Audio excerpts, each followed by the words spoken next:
একদমই ছোট থাকতে আসতাম এখানে, তো জরাজীর্ণ অবস্থায় ছিল।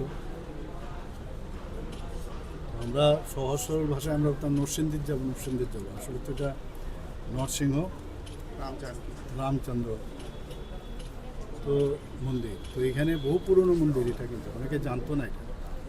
আমি তারপরে অনেকে এখান থেকে বললো যে এটাকে একটু রক্ষণাবেক্ষণ প্রয়োজন।